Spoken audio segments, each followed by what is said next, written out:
Olá, amigos! Sejam todos muito bem-vindos de volta ao canal Creio Logo Sei. Hoje é domingo, 29 de agosto e nós vamos ao quadro Você Sabia? E hoje nós vamos falar sobre um grande homem de Deus, uma figura importantíssima para a história do cristianismo e nós não poderíamos deixar de falar sobre ele. Afinal, o nome do nosso canal se refere, é graças a uma frase desse grande homem de Deus, desse grande teólogo, desse filósofo chamado Agostinho de Hipona. Vamos lá? Antes da gente continuar, peço a você por gentileza que se ainda não é inscrito aqui no nosso canal, se inscreva, dá aquela moralzinha pra gente, nos siga lá nas redes sociais, no Instagram e no Facebook. Muito obrigada! Vamos à história de Agostinho? Simbora! Agostinho de Hipona é um dos maiores pais da Igreja Cristã. Ele é conhecido como teólogo da graça, um dos mais importantes teólogos e filósofos dos primeiros séculos do cristianismo. Junto com Tomás de Aquino, ele é um dos mais conhecidos doutores da Igreja e o que mais tem ecoado em diversos pensamentos até os dias de hoje, seja desde o pessoal lá da Idade Média, da Igreja lá na Idade Média, até a Reforma Protestante, os teólogos da Igreja Confessante, até o período da Segunda Guerra Mundial, todos apelavam para os estudos de Agostinho. Cedo ou mais tarde, os escritos de Agostinho, até os dias de hoje, são resgatados, estudados e respeitados e reverenciados. Católicos e protestantes amam Agostinho. Muito da Igreja Católica, da doutrina da Igreja Católica é fundamentada na teologia dele e muito da Reforma Protestante, que mais tarde veio com Martinho Lutero e João Calvino, também tem base na teologia de Agostinho. Na Igreja Católica e na Igreja Anglicana, ele é tido como santo. E na Igreja Protestante, principalmente entre os calvinistas, ele é um dos pais da Reforma Protestante, por causa das suas doutrinas sobre graça e salvação, que nós vamos ver mais adiante. Antes de mais nada, é preciso, para que a gente entenda a importância que teve Agostinho, Tomás de Aquino, tantos outros pais da igreja, é importante entender. Eles são ditos como pais da igreja porque vieram depois da morte dos apóstolos. Então, os apóstolos morreram e ali começou-se uma nova geração de bispos, de homens de Deus, que viveram em meio à perseguição severa do Império Romano sobre os cristãos. Agostinho vai nascer logo nessa virada, logo quando a igreja romana estava sendo organizada, porque o imperador Constantino havia se convertido e decidido que a religião cristã, que o cristianismo seria a religião oficial do império. Mas o que é interessante a gente lembrar é que é o seguinte: nessa época as pessoas não tinham acesso às escrituras, principalmente sobre o Novo Testamento, como se tem hoje. Imagina, os apóstolos faziam as cartas, enviavam para as igrejas na época deles, e depois essas cartas foram copiadas e passadas para esta igreja, para aquela outra, mas não era tão fácil de se ter. Ainda mais o Novo Testamento, que tinha acabado de ser escrito, vamos dizer assim, mas ainda não existia um cânon, uma compilação, uma decisão de quais seriam escrituras verídicas, e inspiradas por Deus, tal, e quais não seriam. Então, imagina que com tudo isso, as igrejas eram presas fáceis, os cristãos eram presas fáceis de falsas doutrinas, de heresias, muita heresia. Como, por exemplo, que Jesus não era 100% homem, ou que Jesus não é 100% Deus, que o Espírito Santo não é Deus, várias heresias, várias falsas doutrinas tentavam ser disseminadas no meio do povo. Para isso, foi importantíssimo o papel que homens como Agostinho tiveram. Por quê? Porque eles fizeram o trabalho pesado de entender as escrituras, os escritos de Paulo, por exemplo, e daí fazer a base, a fundamentação da nossa fé, as doutrinas, os rudimentos, né, a fortificação, o catecismo, como a Igreja Católica e algumas igrejas evangélicas também usam, são todos termos para dizer sobre aquilo que é a base, aquilo que nós todos cremos em igual, aquilo que não se pode ser mudado, que você não pode, se você pensar diferente, você está fora do cristianismo, você está fora das bases de Deus, como, né, a Trindade, a graça, a fé, o pecado, né, que a Igreja Católica chama de pecado original, mas aquele pecado, a natureza pecaminosa com a qual nós nascemos. Todas essas doutrinas, pessoas, teólogos, homens de Deus como ele, tiveram o trabalho de fundamentar lendo. Hoje, quando nós aprendemos, nós vamos às Escrituras e conferimos realmente. Está escrito aqui. Mas naquela época, imagina a dificuldade. A pessoa tinha uma carta de Paulo lá para Tessalonicenses e uma de Efésios, e não tinha o resto. Tinha um evangelho, não tinha nenhuma carta de João. Então, essa era a dificuldade. E o trabalho de teólogos como nosso querido Agostinho de Hipona foi esse, de rudimentar a nossa fé, de colocar mesmo os alicerces, cada um em seu devido lugar, para que hoje as coisas sejam tão mais práticas para nós. Agostinho nasceu em 13 de setembro de 354, no final do século IV, que foi mais ou menos, como a gente falou, mais ou menos o nascimento da Igreja Católica Romana, né? A organização da Igreja Romana. A Igreja cristã era uma só, né? Católico significa universal, então a Igreja era universal, era a mesma e era perseguida terrivelmente. E aí se levanta o imperador, que é Constantino, se converte. Há quem diga que não se converteu, enfim. Deus permitiu, né? Creio que foi da vontade de Deus. E depois a igreja se torna, o cristianismo se torna a religião oficial do império, e Agostinho nasceu nessa época, nessa transição. Ele nasceu em Tagaste, na Numíbia, onde hoje é a Argélia, lá no norte da África, tá? E morreu em 28 de agosto de 430. E ele foi bispo de Hipona, que é uma cidade também lá no norte da África. Suas obras foram muito influentes no desenvolvimento do cristianismo e da filosofia ocidental. Ele não foi só um teólogo, mas ele foi também um filósofo, né? Então, o seu pensamento até hoje é muito importante para a filosofia e para os filósofos de hoje em dia. Então, como nós já falamos, ele escreveu, os escritos dele são da era patrística. O que é a era patrística?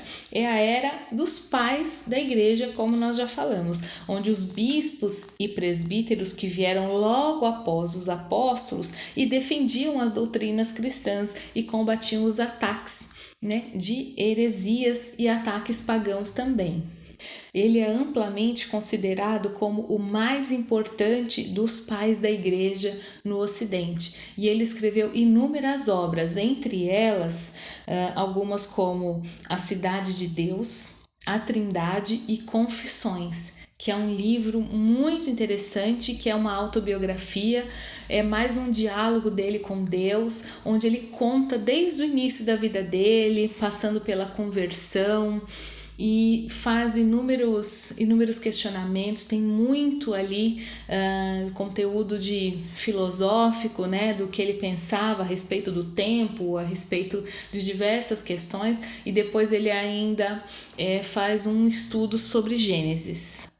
Jerônimo é um contemporâneo de Agostinho, e ele disse que Agostinho restabeleceu a fé cristã. Olha só que importante, né? Um homem da época dele já reconhecendo o trabalho dele, né, que foi de restabelecer, reestruturar, voltar, né, ao início da fé cristã. Vamos falar um pouquinho de brevemente, como era a vida dele, né, e a conversão. A família dele vinha de uma classe social privilegiada, tal, mais abastada, né? E os pais dele sempre quiseram que ele estudasse, que ele tivesse bons estudos, né? Então, ele estudava os filósofos gregos, os clássicos, né, da filosofia, e também se dedicava à retórica. O que é a retórica? É a arte de falar, do falar bem, é a oratória, né? Esse é o pregar, tudo isso faz parte da retórica. Falar muito bem, pregar, discursar, isso faz parte da retórica. Ele foi criado num lar cristão, podemos dizer assim. A mãe dele era cristã, se chamava Mônica, e o pai era um pagão, que se converteu próximo da morte, né? Mas na juventude, quando saiu de casa para estudar, então ele passou a ter um estilo de vida desregrado e hedonista. O que é o hedonista? O hedonista basicamente é aquele que acha que o prazer é o bem supremo da vida, né? Você merece ser feliz. Você ser feliz é tudo. Esse é o grande prazer, esse é o tudo de melhor, tudo o ápice da vida. Muito parecido com o que a gente vê hoje, né? Então, Agostinho, quando sai de casa, perde, né, aquela criação, aquilo que ele já sabia, que ele aprendia com a mãe dele sobre Deus, sobre a Bíblia, e começa a ter esse estilo de vida, sabe, hedonista mesmo, fundamentado no prazer. Então ele tinha vida de orgia, ele tinha concubinas, e por aí vai. Tudo que vocês puderem imaginar aí é mais ou menos por aí a vida que Agostinho tinha quando saiu de casa para estudar, quando era jovem, antes de se converter. Inclusive, é desse período da vida dele uma famosa oração que ele fez, a seguinte: Senhor, conceda-me castidade e continência, mas não ainda. Daí dá para entender, né? Quer dizer, ele sabia da verdade, sabia que aquilo era errado, mas queria ainda viver aquela vida, não conseguia, né, sair daquela vida. Mas a sua mãe nunca desistiu dele. Sua mãe era um modelo de mãe cristã, um exemplo. E tem até uma situação interessante, que uma vez ela vai ao bispo da igreja pedir para que ele converse com o filho dela, tentando convencê-lo a se converter, né, a se voltar para o Senhor. E aí o bispo diz para ela que isso não era necessário, porque Agostinho era um filho gerado em lágrimas e intercessão de uma mãe, e que uma pessoa que é dessa forma, né, que a mãe gera essa pessoa em lágrimas e intercessão, não precisa se preocupar, porque uma hora essa pessoa se converte. E aí, o que acontece quando ele se converte? Primeiro, são mais ou menos, a gente pode resumir em duas fases, que primeiro uma espécie de conversão intelectual. Ele está numa busca pela verdade, né? Pelo bem, quem é Deus, quem existia antes de Deus, se Deus é bom, por que criou o mal, por que permitiu o mal. Então ele estava nessa busca. E aí ele ouve a pregação do bispo Ambrósio. Ele vai até Ambrósio porque ele está interessado na oratória de Ambrósio. Lembra que ele estudava retórica, né? Então ele vai até Ambrósio para ouvi-lo pregar, mas não interessado no conteúdo, mas sim no estilo de Ambrósio. Era isso que estava interessando o Agostinho. E aí ele foi para aprender, mas começou a entender o cristianismo de forma racional, ouvindo as pregações de Ambrósio, né? Acontece que ele entendeu a verdade ali, mas ele não tinha forças para deixar a vida de pecado que ele tinha. Ele não tinha forças ainda para romper com tudo e servir a Deus, se entregar de fato a Jesus, né? Então ele está numa crise. Quando ele se converte intelectualmente, ele está numa crise, porque ele não consegue vencer as suas tentações, os seus desejos para agradar a Deus. E aí a sua conversão real acontece num dia em que ele está ao ar livre, pelo que eu entendi, assim, mais ou menos como se fosse um parque, e ele ouve uma voz de criança que ele não sabe dizer se era alguma criança que estava por ali brincando ou se era Deus realmente falando com ele, que diz: pega e lê. E aí ele abre a Bíblia e cai em Romanos 13:13. E essa palavra muda a vida dele. Vamos ler? Comportemo-nos com decência, como quem age à luz do dia, não em orgias e bebedeiras, não em imoralidade sexual e depravação, não em desavença e inveja. Amém. E aí ele diz que naquele momento a vida dele foi banhada por Deus e tudo mudou para ele.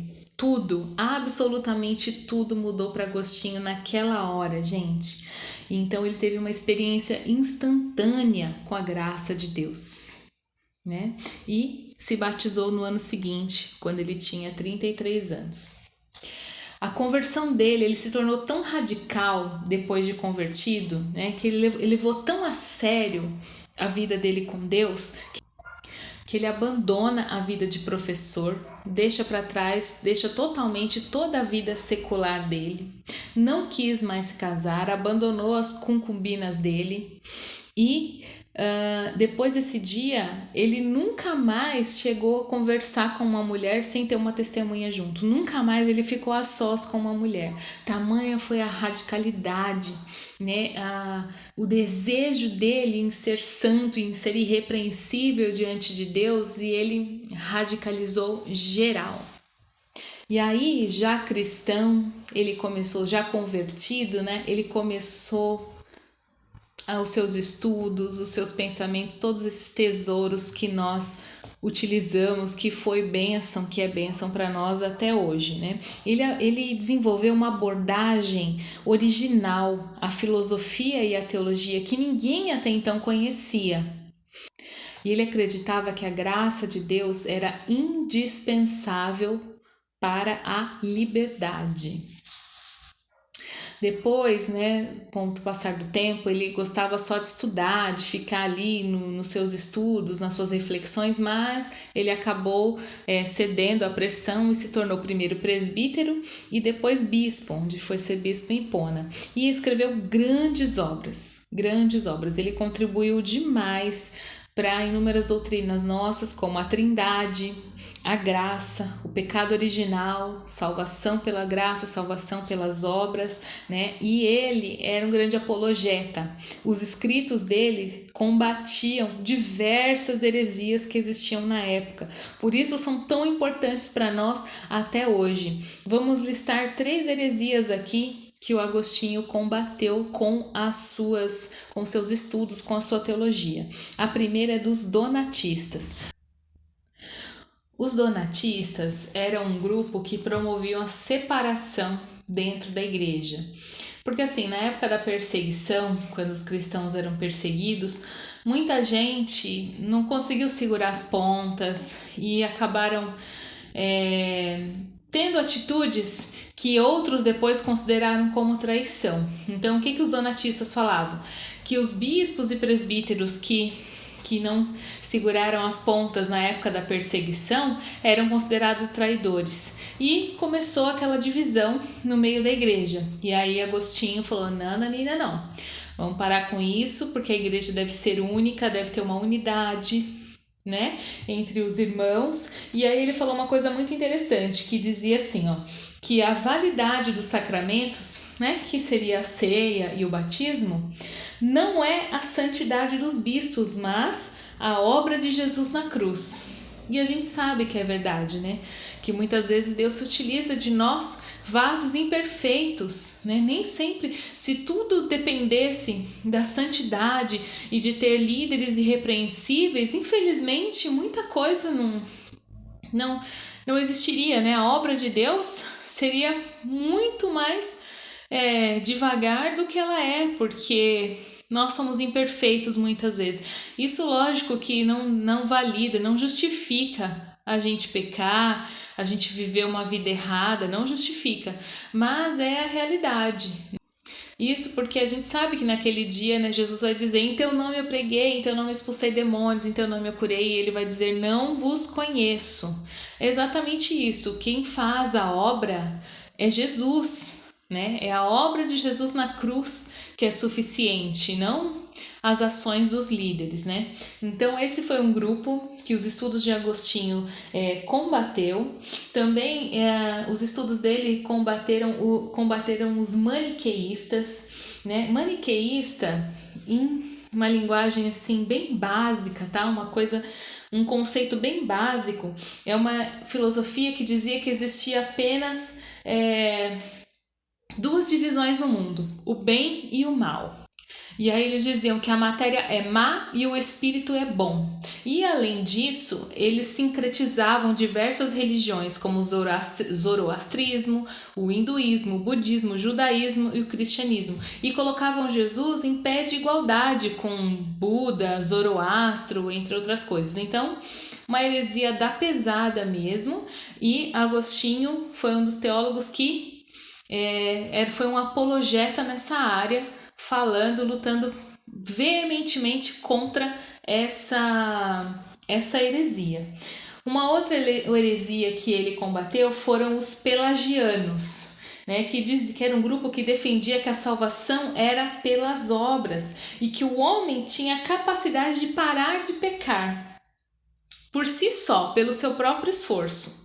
E a gente sabe que não é assim, né? Porque o Senhor fala que dele é o querer e o efetuar. E o próprio Agostinho, a experiência que ele teve de conversão mostra isso, né? Que por um tempo ele não conseguia deixar a vida de pecado, mas um belo dia ele foi transformado. Então, ainda que seja num instante ou ainda que seja uma coisa progressiva, como é na maioria de nós, é sempre a graça de Deus, né? A gente tem a nossa parte, o nosso esforço, sim, com toda certeza, mas é a graça de Deus, é o fruto do Espírito Santo em nós que nos ajuda, né, a nos santificarmos, entre outras coisas, não é verdade? E aí Agostinho argumenta que nós nascemos pecadores, quer dizer, hoje aquilo que a gente sabe da natureza pecaminosa, né, que ele chamava de pecado original, porque somos descendentes de Adão, ele trouxe esse argumento e ele usava como base o Salmo 51, aquele salmo de Davi. A gente já até fez um estudo dele aqui, né, que ele diz: em pecado me concebeu a minha mãe. Efésios capítulos 2 e 3 e Romanos 5,12. São passagens que ele usava para argumentar os seus ensinos a respeito da graça.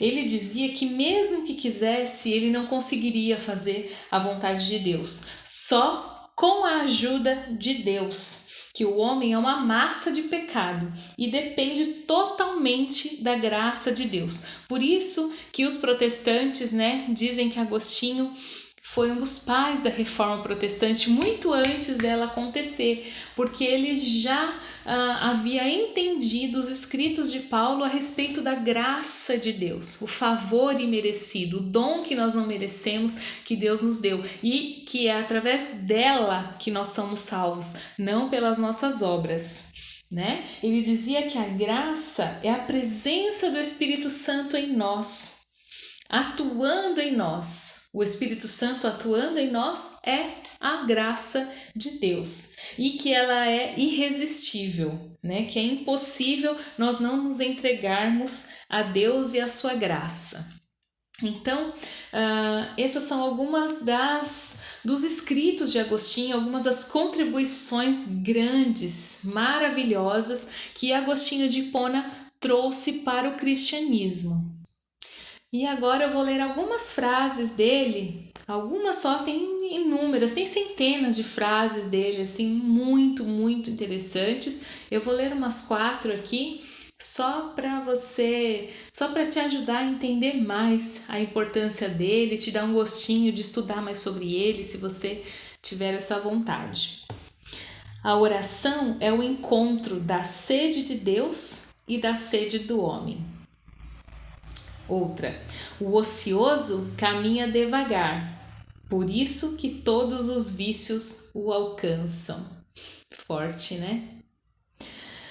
Viver em plena felicidade não é próprio desta vida mortal. Só o será quando aparecer a imortalidade. Sem a imortalidade não existe felicidade. Outra, não peças coisas alguma a Deus, senão Deus mesmo. Ama-o gratuitamente.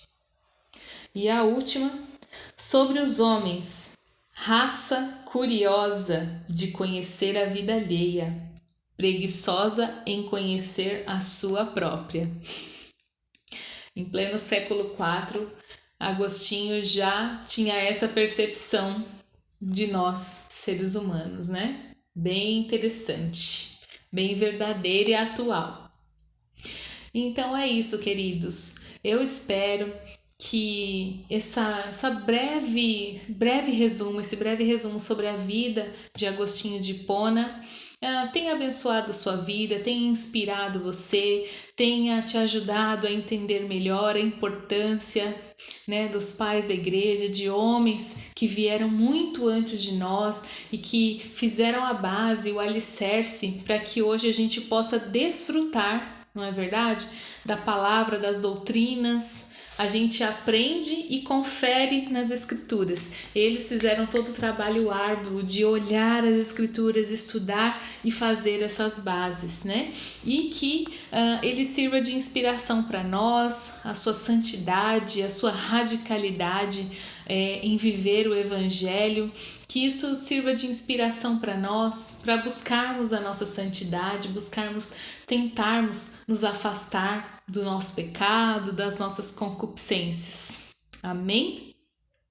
Em nome de Jesus, eu espero que você tenha um bom domingo, que Deus te abençoe, que Ele conceda o que você tem pedido em oração e amanhã a gente se vê aqui de volta. Um grande abraço e fiquem todos na paz do Senhor.